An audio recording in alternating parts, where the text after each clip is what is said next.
All right. Hello. I wanted to welcome everybody participating in today's webinar, Keep Calm and Assess Your Risk with Enterprise Risk Management. My name is Darren Hewell, and I'm an IT risk analyst at GRF CPAs and Advisors, formerly Gelman, Rosenberg, and Friedman, and I'll be today's moderator. I'd like to start off today with some quick housekeeping items and explain to you what you'll need to do to earn CPE credit. Participants seeking CPE credit today must complete and submit an evaluation survey that will automatically appear immediately following the webinar. You will be asked to recall the words given in order to receive credit. Please write down the CPE words when they are given and keep them until you receive your certificate. They will not be provided again. If you have any technical questions or issues during the webinar, please use the questions function to speak with our webinar administrator for assistance. The slide deck and recording from today's webinar will be available for download at the link shown here. You will also receive a follow-up email with direct links. Technical support and CPE questions may be addressed to Nathan McLeavin, and his email address is at the bottom.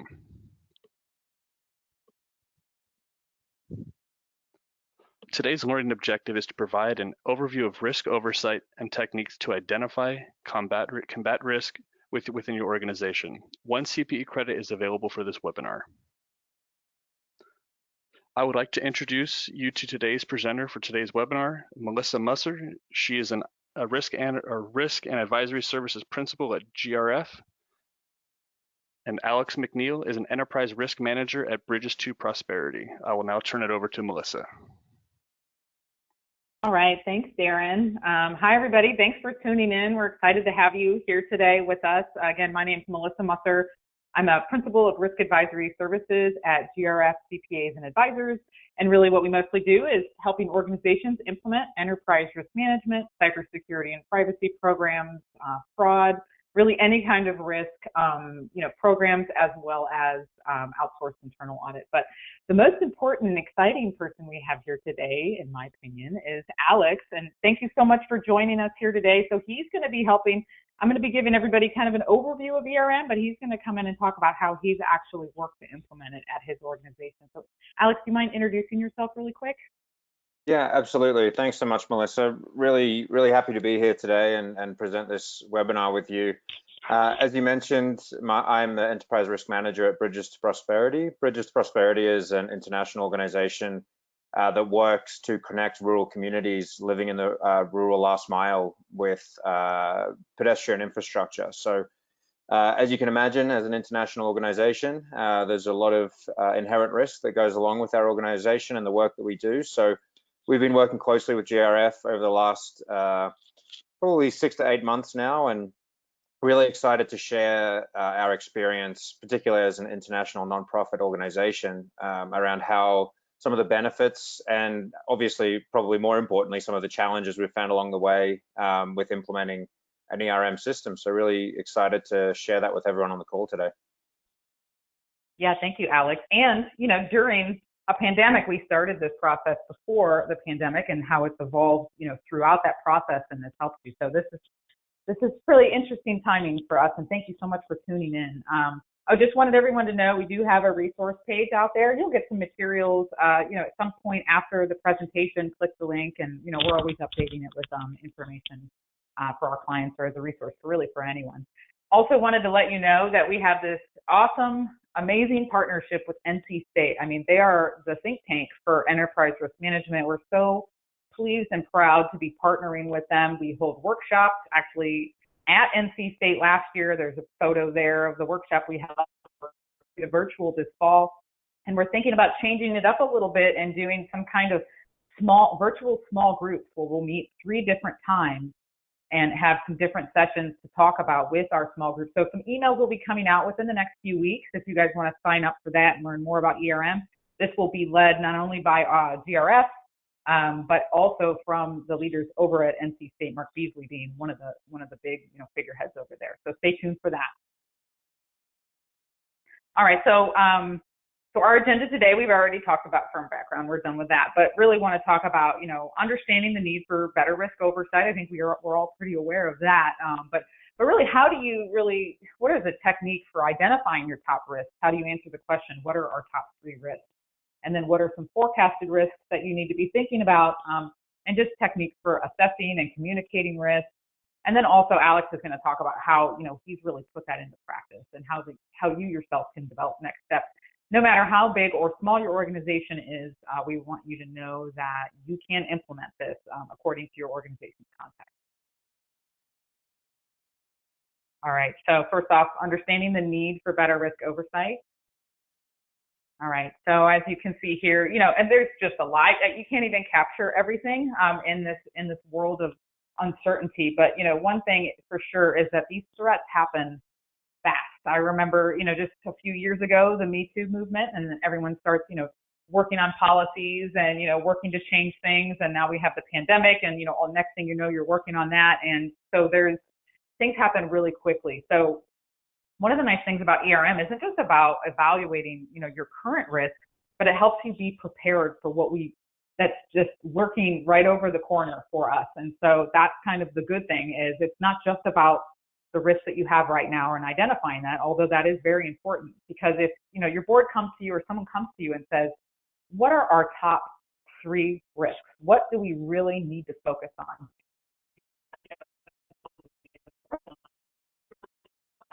Collectively, not just one person's opinion, but collectively for the organization. So ERM helps you come up with that methodology through the lens of strategy. We're really going to be emphasizing that. But then it also sets up a mechanism to be able to respond more quickly to the next risk that's coming down the pipe. So one of the examples I always like to lead with is the Blockbuster example. This childhood favorite of mine. Really sad to see that they don't exist anymore. And I'm sure they had risk management in place. ERM has been around forever. So it's making this really big resurgence because it is very valuable.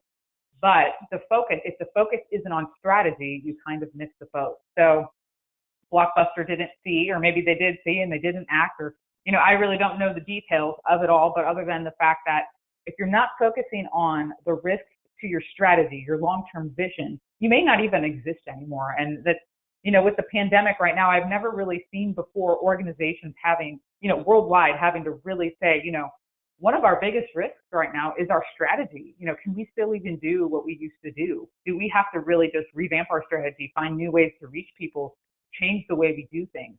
So really want everyone to take back, let's really look at our strategy. Are there risks in our current strategy? Do we need to change it?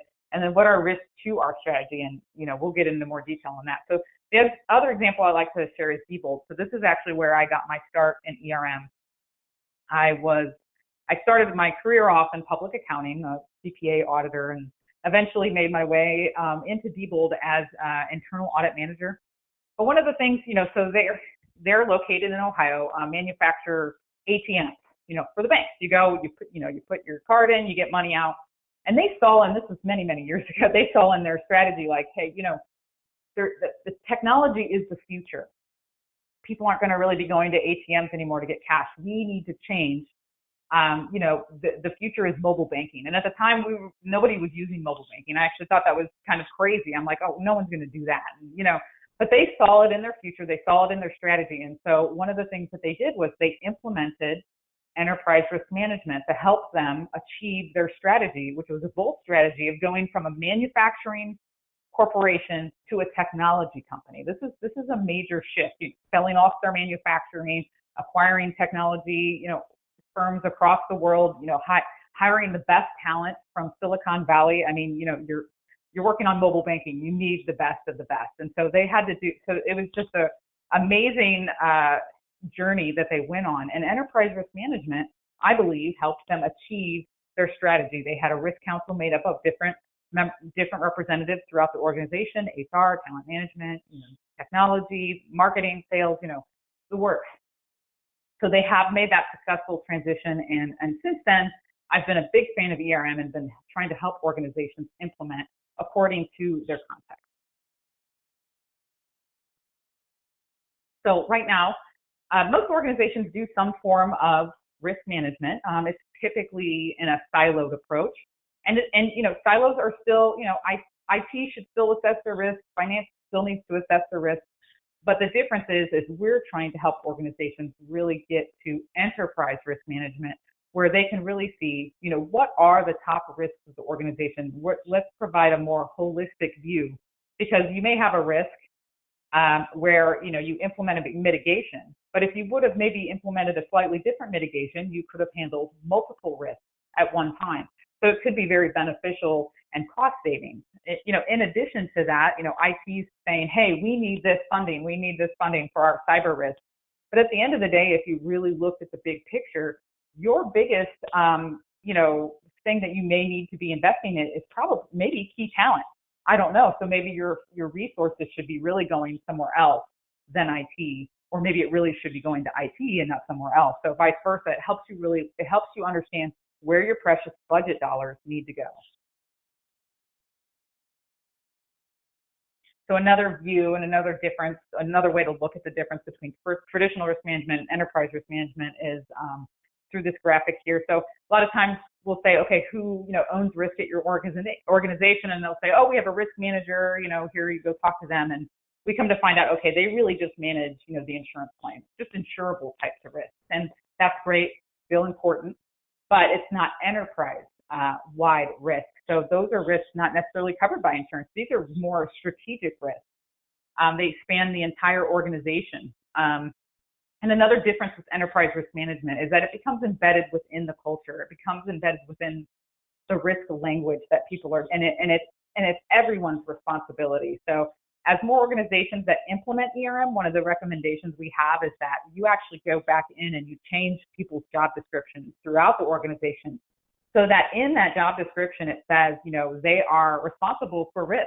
They're also a risk owner, or to communicate risk in the organization. And even at the year-end evaluation time, what have they done to help, the risk culture within the organization, so that everyone understands it's everyone's responsibility, not just internal audit or general counsel or your risk manager or, one particular individual. I'm really urging organizations to move away from that, so that it's just everyone's job to manage risk. So another way to view this, I think the most important way is to start with your strategic plan and to look at what are the risks to our strategy. And so this is just a nice visual of that. Enterprise risk management should really focus on your strategy first. That will help you not end up like Blockbuster. I think that's the best example of that. I'm sure they were doing a lot of great things, but if you miss the boat in your strategy, you're completely missing what you need to be focusing your energy on at this time. Because you can't, you saw the graph before, you can't be focusing on 100 different risks. You really need to nail down and focus on, as a leadership, maybe your top 5 main risk objectives. So you don't necessarily need to mirror a framework, but there are frameworks out there for you. You should have some sort of playbook that you're going to be playing off of, so that everyone's talking the same risk language. And we'll go through in a little bit what would be included in a playbook. I'm sure Alex is going to talk a little bit about their process of coming through it. But there are 2 common ones out there. There's COSO and there's ISO. We're seeing a lot more international organizations follow ISO, more US-based follow COSO. It doesn't matter which one. You could actually kind of pull from both. So, but there's great resources out there for you. They both kind of vamped their framework. I think it was 2017, 2018, with an emphasis on strategy. They did some studies, again, that I've been trying to bring home to you guys, is that they do studies on organizations that had ERM in place, and, is it really adding value? Is it really doing, all the extra work? Is it really adding value to the organization? And what they found was those organizations that had strategy at the center have found extreme amounts of value. So they actually went and rewrote the framework to really emphasize and bring that home, that strategy must be at the center of these assessments. All right, so I'm going to quickly, really just wanted to let you know about this survey that's out there. So the AICPA, as well as NC State, the organization that we're partnering with, every year they do a state of risk oversight. They also do a top risk survey as well. So this was one of the latest ones that they had, and and we'll walk you through some of the slides, but just want to make you aware that there is a nice survey out there for you to look at to see where organizations are at with their enterprise risk management program. I think we do have a polling question coming up here next. before we get into the survey. Yeah, so this is our first polling question, and it is, do you have some form of ERM implemented at your organization? And the answers are none, considering, partially implemented, and unsure. And then while you're answering the polling question, this is we're going to take a moment to go over the first CPE word. So participants submitting their answers will provide the first, I'll provide this first CPE word. The first word is insurance. If you want to receive CPE credit, please write down these words, this word, because you'll need it following the survey, or for the survey following the webinar. Again, the first CPE word is insurance. INSURANCE.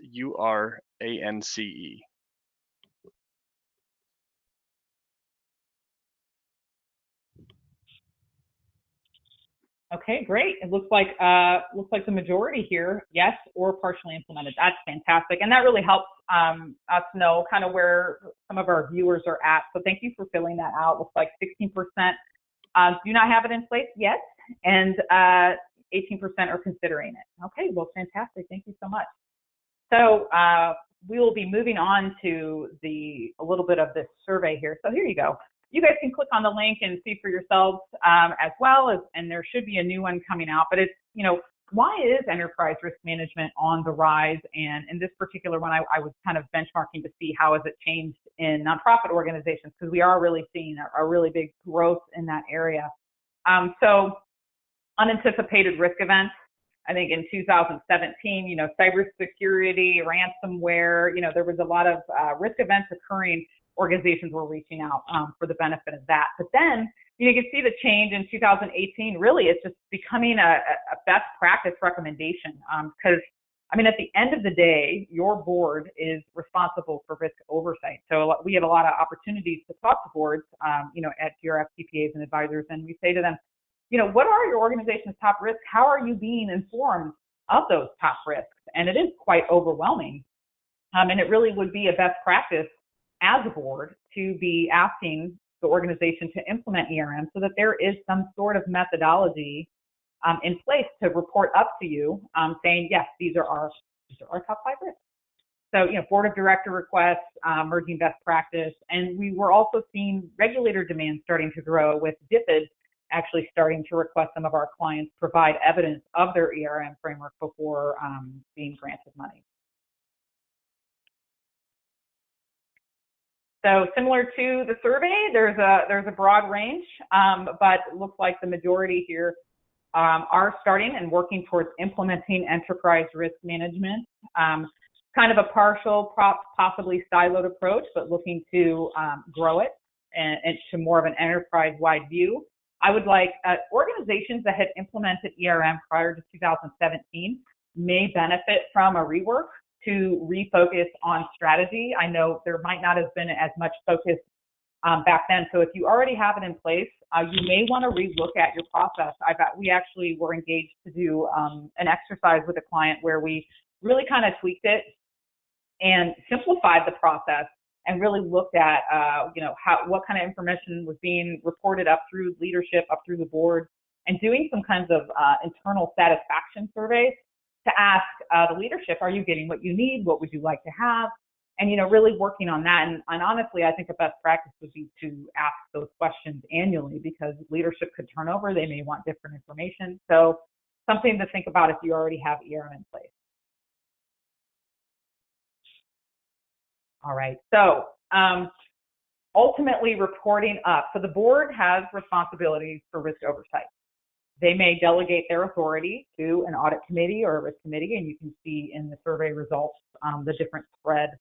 Financial services like banks, are more likely going to have a risk committee. I don't suggest nonprofits go and form a risk committee just for this. I think that what we're seeing is the audit committee taking on that responsibility. You may even want to just ask your organization, if you're a nonprofit, to, hey, can we see the audit committee charter? Because most of the time they don't realize it, but it's already in the audit committee charter that committee is responsible for risk oversight. It may say something about internal audit. It could also say something about ERM. It's traditionally where we're finding it. So if you haven't already, take a look at your charter. If it's not in there, I would suggest adding it to there and having your audit committee that may already be functioning and looking at the financial statements to kind of broaden their view and to also be responsible for the feedback of the ERM initiative. All right, so another element of enterprise risk management is that there's no right or wrong way to do it. And so what you'll hear the term chief risk representative. Okay, so banks, yes, a bank will have a chief risk representative. They're very risk-based. They're very, risk appetite-based. We do not have a risk appetite to lend money to, X organization based on this statistical, factor. Well, so don't get confused and think that, your organization needs to be that complicated. You don't necessarily need a chief risk officer. This person could have multiple roles. We're seeing a lot of CFOs wear multiple hats and take on this initiative. We're seeing traditional risk managers that maybe managed insurance or maybe a program take the lead. We're seeing internal audit. We're seeing legal counsel. We're seeing IT lead it. Business continuity leaders lead it. So I really want you to take away that anyone can lead this initiative, but one of the most important things is that they form a committee. That way, for example, if the CFO is leading enterprise risk management, my concern would be that risks would be over financially, through the lens of, financial risk. So, or if it was IT, it would be more lean towards IT. So it's always important to have a committee, and maybe that committee could be chaired by the CFO, but, a committee should also ultimately be looking at the risk, and that way it kind of levels out the risk from there. And then that particular management level committee will report up to, let's say, for example, the audit committee.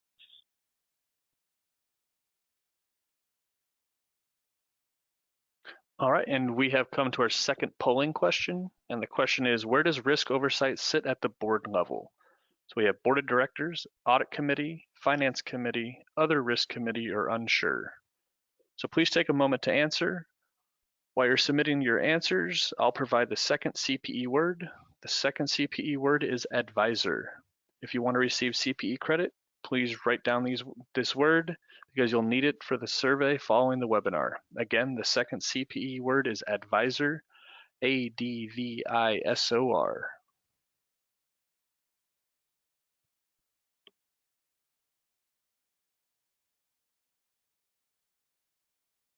Okay, great. We're seeing that there's a nice spread here between the board of directors, 22%, audit committee, 30%, finance committee, 19% are other risk committee, 5%, and 24% are unsure at the time where it sits. So great, that's a nice spread that we're seeing there. So make sure you look at your charters and take a look, because that's I think that it can be eye-opening actually.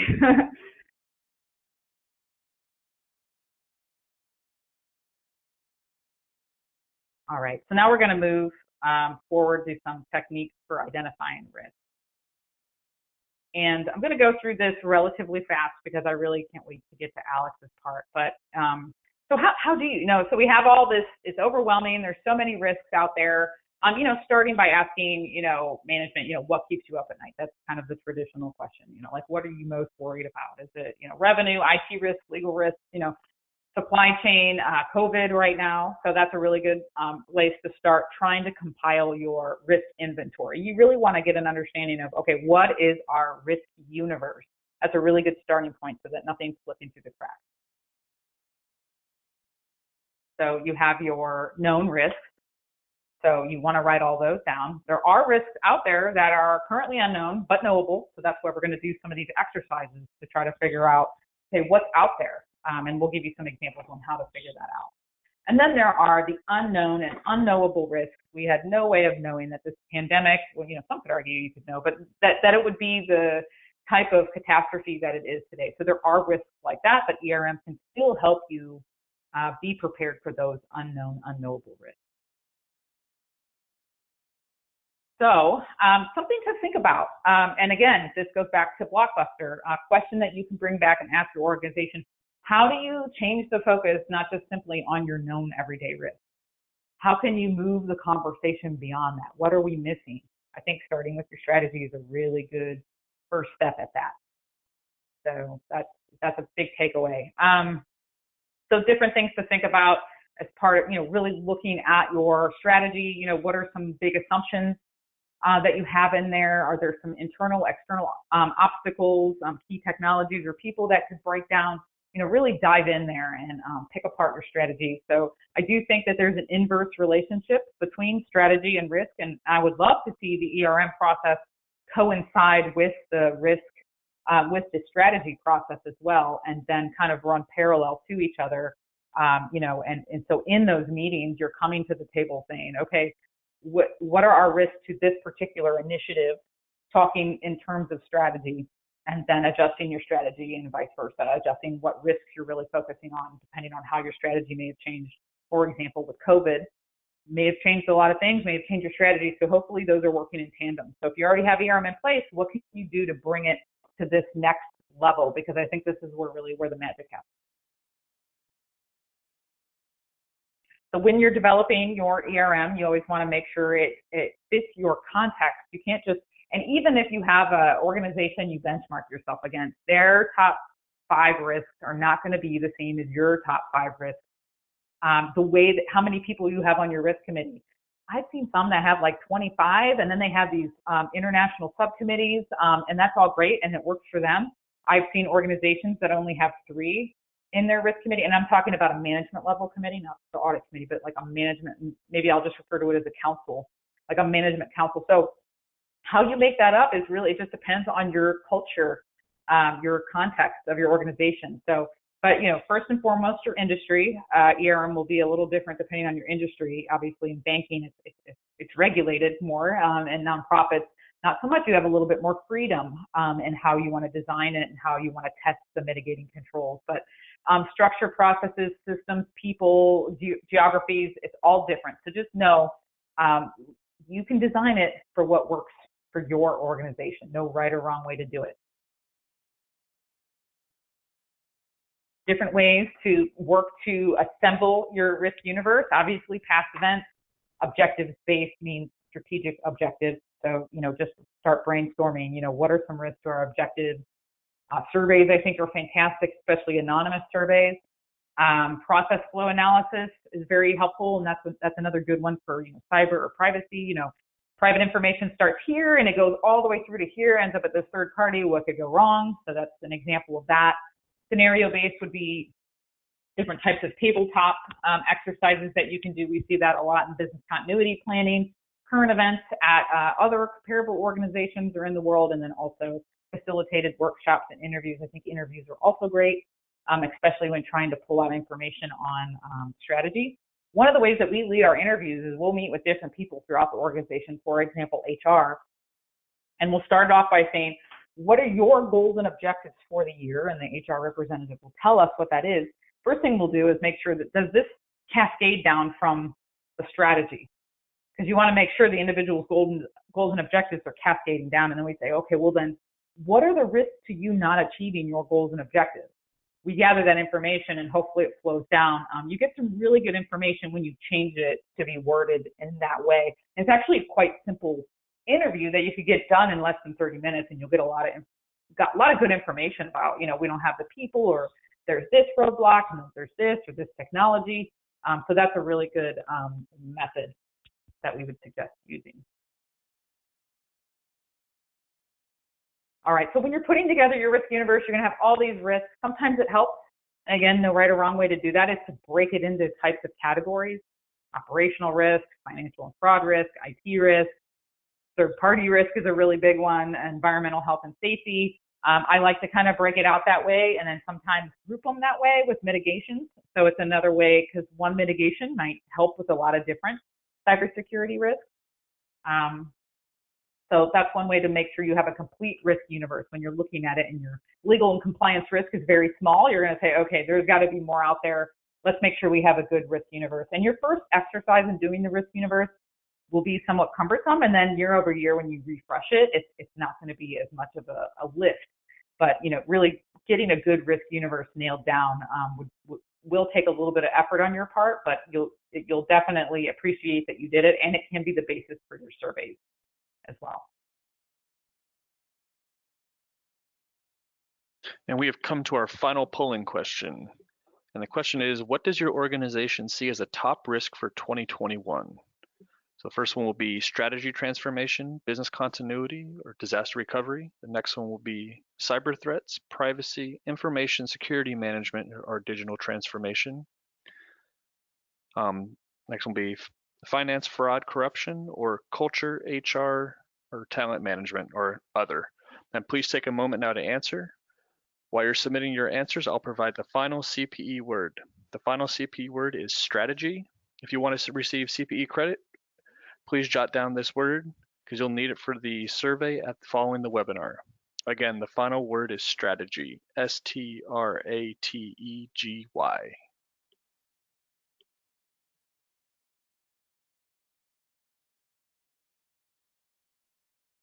All right, looks like, yeah. So number one, 62% strategy transformation, business continuity, and recovery.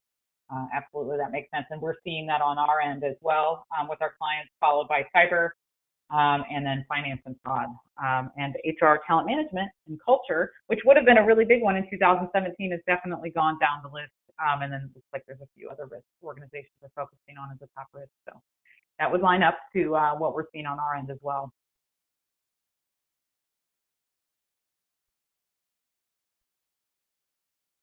Okay, yeah. So moving on to the next section.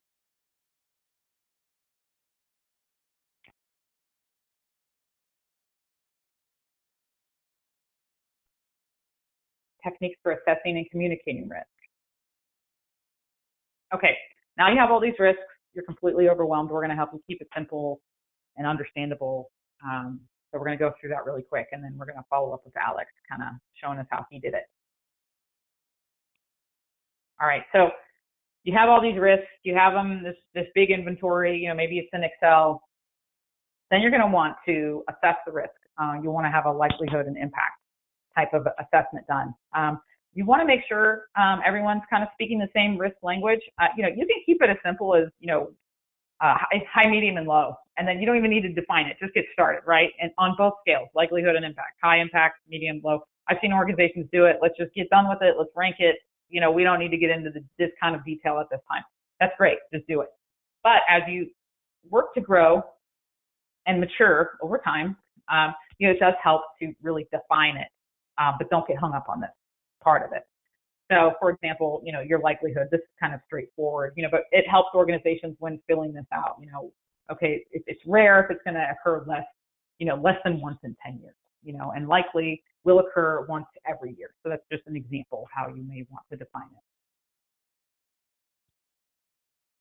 it. Impact scale can be pretty helpful because someone may think something's a major event while, you know, really it might not be a major event. So, you know, and this kind of gets into the realm of risk appetite, and this all kinds of gets tied together. We're not going to get too much into risk appetite. That's more of an advanced concept. That's more something that you'll see a lot in banks, although I do think it's important. So, for example, let's say, you know, operationally, you can make it, you know, 1 to 2 days of not having IT could be a completely major catastrophic event to your organization, or it could be pretty insignificant. You could go months. Who knows? You know, who knows? So, like, you really need to take the time to define that within your organization so that everyone's on the same page as what would be a major event to us. So, media. Maybe your organization isn't, you know, maybe reputation isn't a big deal, or maybe it's the biggest deal, and you have to protect your reputation. So that would be a major event if you were even just in a local newspaper, or would that be insignificant? So it is an interesting exercise to go through this, but don't get hung up on this. I urge everyone to get started, rate the risk, get moving, and then maybe circle back and work to define this as you continue to mature your ERM at your organization. So it's just really important that everybody understands that there's multiple different types of risk impact that can impact a strategic objective. It can impact compliance. You know, some may argue, and I've seen some do it this way, that ultimately it all is a financial impact. So the only way that they evaluate their risk is based off of potential revenue loss. And at the end of the day, you know, I can agree with that theory. And anything that keeps it more simple, you know, I'm all for. So, you know, That's another way to do it. So again, I hope I'm bringing it across that, you know, whatever works for the context of your organization, you know, is the way to go. And you can always work to evolve based on, you know, what works for your organization. So when you're rating it, let's say you have this big spreadsheet of all your inventory and you kind of rated, you know, high, medium, and low, or however you wanted to maybe use this 5-point scale. And by the way, the 5-point scale is the most common scale. There has been surveys out there. And so you'll most likely see this scale out there. And so this is what you would consider a heat map.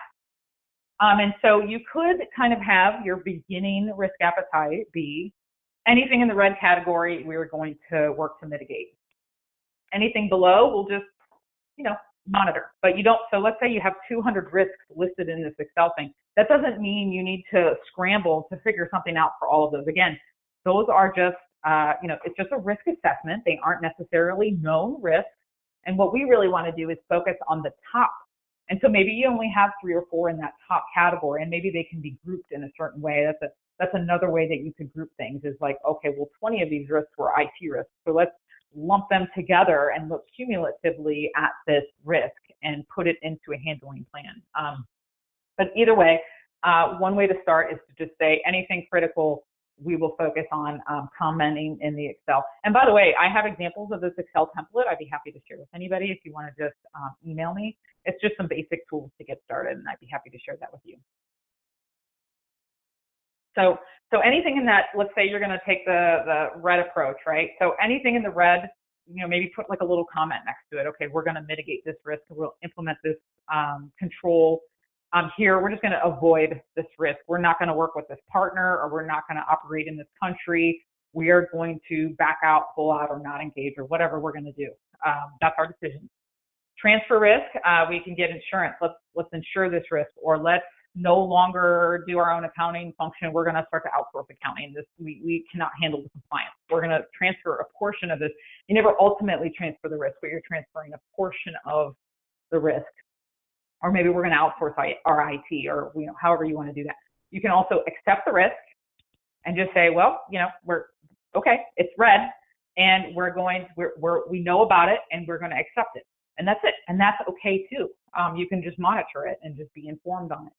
Another one there is the upside. Look at could there be an upside of risk? That's more of an advanced topic. But for example, okay, there's a country that is very risky to operate in. We could avoid it, or we could go all in because we're going to be one of the only ones there, and it helps us fulfill our mission. And so there's a lot of opportunity there. So you know what? We're gonna go ahead and take that challenge, and we're going to accept that risk, and we're going to, I think as ISO calls it, exploit the risk. We're going to exploit the risk, or look at the upside of risk. Those are all great conversations to have in the boardroom, especially when you're working on your strategy. So this is an example of the Excel template I have. So you see there, you can kind of drop down the impact scale, and then you can sort it and then assign owners.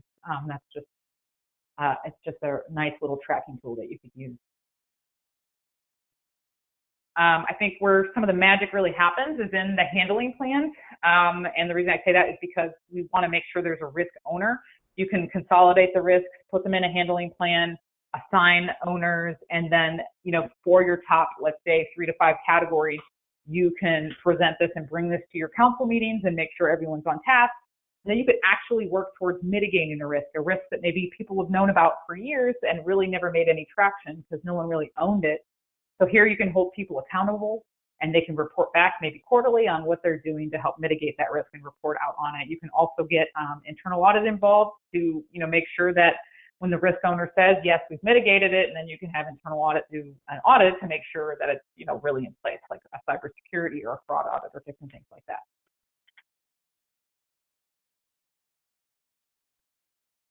Another way to monitor is with KPIs or KRIs.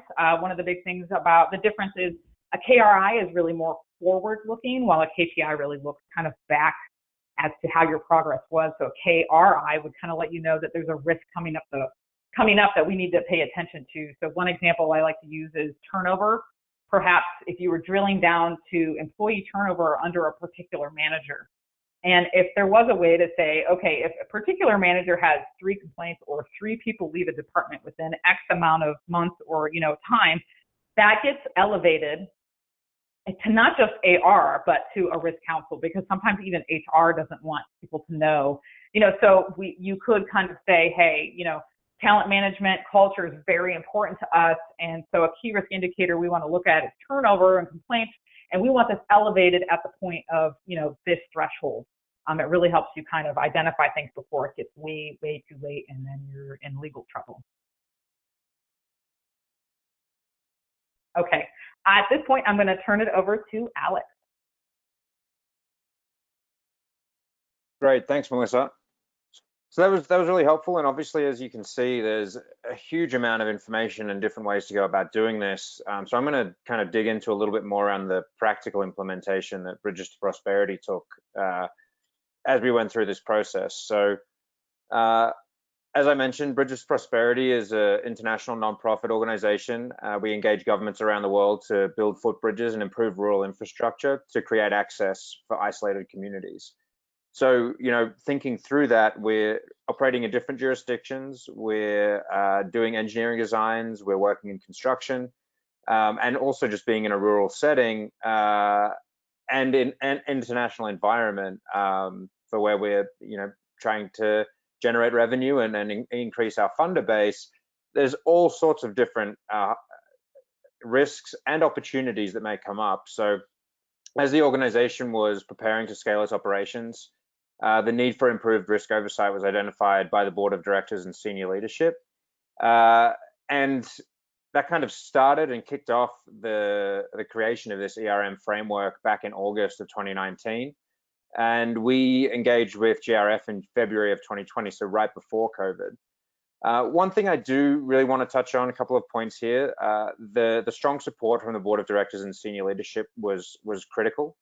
And, secondly, some of you may be thinking, that maybe there's a feeling of contradiction here where you're talking about scaling and growing operations and moving faster.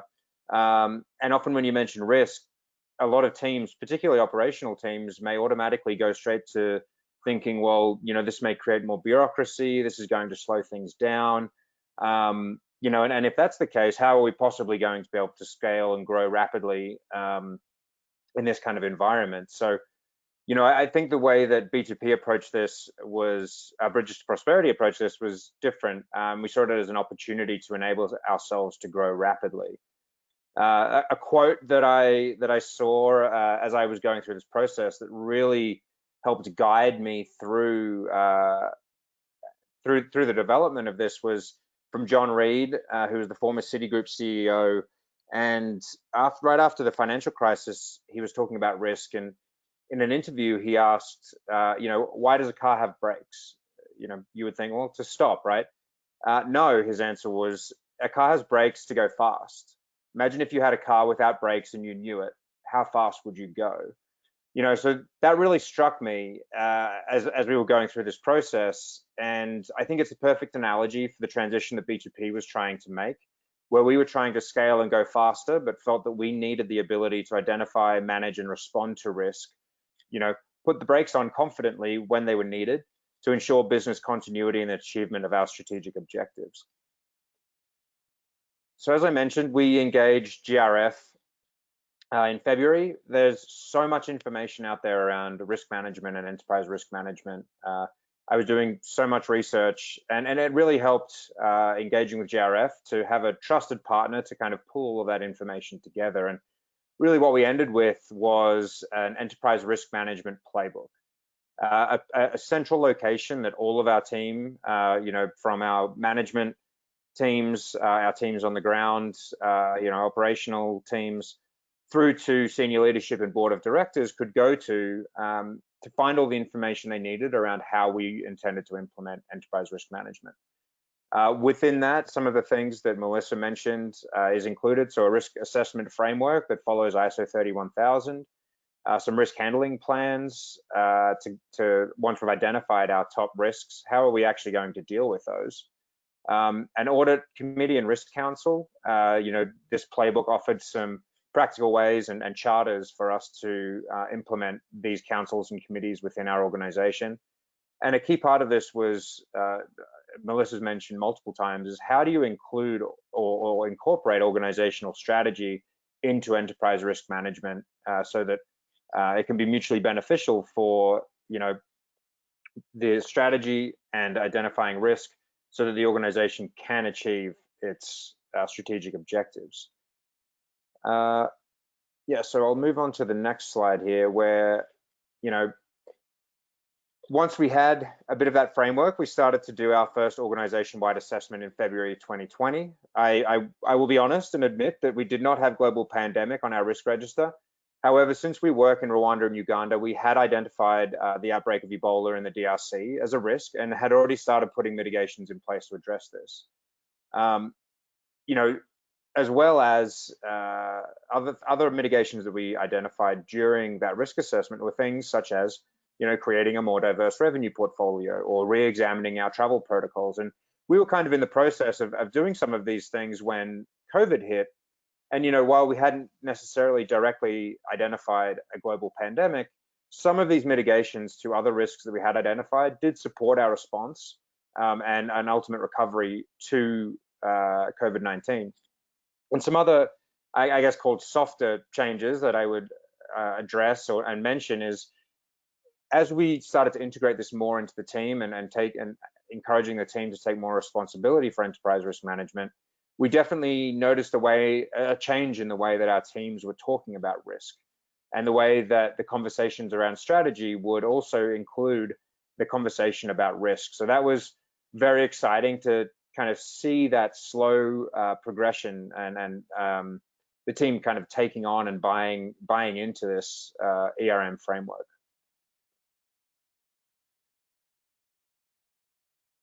So, now we are where we are now. It's August of 2020. We're now just finalizing our second time round with our risk assessment. And as you can imagine, the environment has shifted significantly since we did the first one. We're now getting pretty good at this process. And, the first time around, I was heavily involved in the process, conducting interviews and guiding our teams through the risk assessment process. However, this time, I've taken much more of a back seat and had, our risk council really driving the risk assessment for the organization. Some key things that happened between February and now is that we've established our risk council, our audit committee or risk committee. We continue to have strong engagement from the board of directors and departments within the organization. So that's really, a key part that I see here of, I think Melissa mentioned this as well, is me as the enterprise risk manager cannot be ultimately responsible for all of the risk in the organization. It's a team effort. And if it's just one person in a silo focusing on this, you will miss huge risks that could have been addressed and opportunities. I want to be clear that, it's not just negative things here, it's also opportunities for growth that can be identified and exploited. Something else that, integrating so a key part of this is also integrating our ERM framework into strategic decision making so that it's not seen as an add-on. Rather, it's seen as kind of the way that we go about doing business. As our strategy shifted during COVID, the ERM framework created a great platform for us to ensure we are speaking the same language and the departments are not just thinking about risks in a vacuum. Rather, our operations team is speaking with our development and fundraising teams and financing teams to ensure that our top strategic risks and opportunities are being addressed and mitigated or exploited.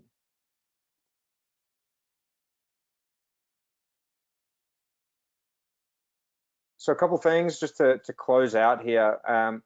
Some things that I would have loved to know before starting the process. This is iterative. You will not get it right the first time, probably not even the second time. And that needs to be clearly messaged to the team and the board of directors and everyone involved. This will be a process. I need input from everyone in the team.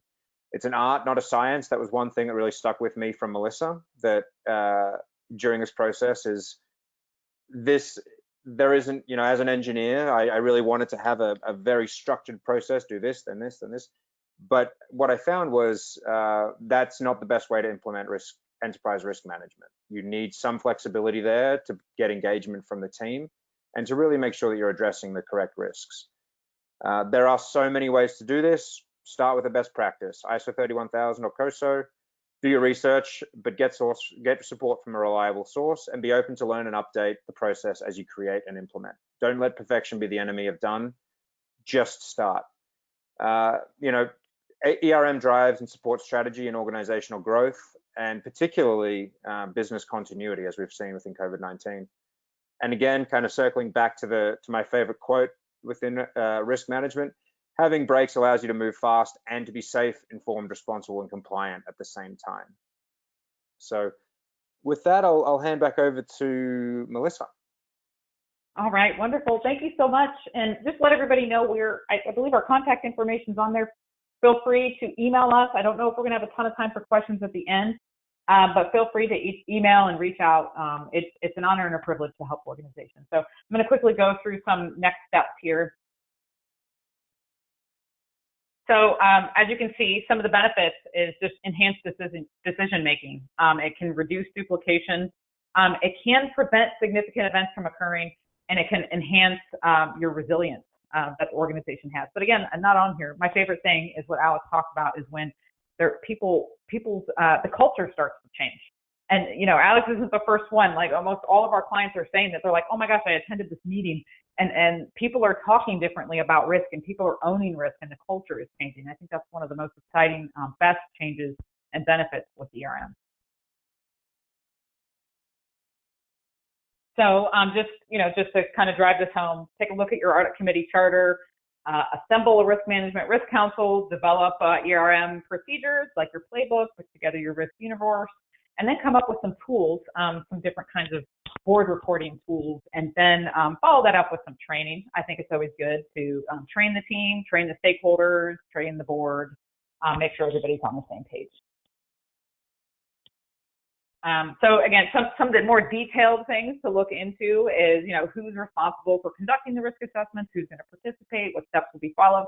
So you want to have some continuity within ERM. What we've seen in the past is there'll be an ERM manager, and then, you know, that person does a killer job. It's amazing. They leave the organization, ERM falls flat on its face, right? So that's why we overemphasize the committee. You can hear from Alex, he did a lot of work, but then he took a step back, letting the council run with it. That is what we strongly encourage. We also encourage potentially even having that chairperson rotate, so different people in the organization kind of led that initiative. So it's important to document any kind of succession plan. You want to make sure at some point you kind of document the process so it can be repeated again. If you have ERM in place, I would suggest annual or maybe every so many years to kind of do an evaluation of your ERM. You can benchmark against peers, conduct those governance satisfaction surveys. You know, there's ways that you could digitally transform and make it more efficient, do automated surveys, do some, you know, there's some great visualization tools that can help you with the KRIs monitoring. But I just encourage you not to make the thing more complex. You know, when you go back through, let's simplify. I'm a fan of simplifying the process. Just some questions to ask, some things to think about in the back of your mind. Do we know what our key risks are? Are we accepting the right level of risk? Do we have the right mix of skills? Are they properly managed? Are we leveraging automated controls? Is there a way that we could automate some different things? So, and are we really focused on the risks that matter? Are we focused on the right things? Are we putting our precious budget dollars in the right place? Okay, so get the conversation started. If you already have ERM in place, keep that conversation going. You may have actually informally created ERM, but because of COVID, we're seeing organizations get together and meet with people from all over the organization, HR, IT, operations, you know, sanitation. So keep meeting. Why don't you just keep meeting, maybe on a monthly or quarterly basis, and keep going even after this pandemic's over. Continue to meet, do tabletop exercises, maybe formalize your group, and so that you can keep this going. And again, involve business and technical experts as needed, and ultimately you want to formalize your risk reporting to the board or your audit committee. And at this point, I'm going to turn it back over to Darren. Sure, thanks, Melissa. And we have gotten a couple questions, so we'll see if we can get through a couple of these. So one that I think might be good for Alex is, how would you recommend that a smaller organization or nonprofit go about creating an ERM framework? It seems like a lot of work, and we don't have a lot of time and financial constraints. Yeah, absolutely. Thanks. I think, a couple key things. Support from senior leadership and board of directors is critical. It can't just be one person kind of pushing this along. I think, assigning a resource and creating space for the person implementing this and trying to avoid adding this as another list on someone's long job description. I know that, within, particularly in the nonprofit world, those job descriptions get quite long. So really creating that space is important. I think another one would be sharing the responsibility among the whole team, top down, but also bottom up. Really encouraging the team to take on the ownership of this will ensure that risk doesn't just sit with one person. Creating committees and councils. We created a special committee during the implementation of this risk management framework, and they've been a key resource for me. Some of those people on there were our CFO, some members from our board of directors and our executive leadership team. And, back to something Melissa mentioned, just start, keep it simple, focus on assessing risk by asking questions to staff. As I mentioned, I tried to at the start, try to create a very detailed process, but realized that, to get buy-in and get people interested, there needed to be some flexibility. So they're kind of some of the key points that I would address for nonprofits or organizations trying to get started in this process. Great, thanks. I think we may be able to get one more question in. We'll give this one to Melissa. So what risk information should be provided to the board? Oh, well, that's a great question. Well, the first we should ask what the board wants and, the board composition. But I think at a minimum, you need to be presenting to them the top risks. And I always suggest to keep it to 3 or 5. I've seen organizations do 10. I really haven't seen more than 10. And that even goes with, I've benchmarked that against NC State and they would agree. And even at the, large public company level, they're keeping it to about 10. I would still suggest 3 or 5. And that way you can really work towards progress, because once you report it up to the board, you want to also follow up the next quarter with, okay, this is our progress. This is what we're doing about these particular risks. That way, there's tons of risks that you know about, but sometimes you just never, some of the biggest scandals have been risks that organizations have known about, but no one ever did anything about it. And so this is a way, and this is one of my favorite parts of ERM, is to actually get things mitigated and under control. So that is what I would suggest. And then also asking them, doing those governance surveys, what would you like to see? What would help you make decisions? Would you like some more dashboards, visualization? What would you like? And we would be happy to provide it. Because the last thing the council wants to do is to do all this work and have no one look at it, right? And they're not relying on the information. So it needs to be a two-way conversation. What information do you need, and are we providing it? Great, thanks, Melissa. So I want to thank everybody for attending the webinar today and getting their CPE and also learning about ERM and how to implement it. And if you have any additional questions after today's program, please reach out to us. Our contact information is on the screen. We encourage you to follow us on social media at GRF CPAs and visit our website at grfcpa.com for upcoming events and sign up for alerts.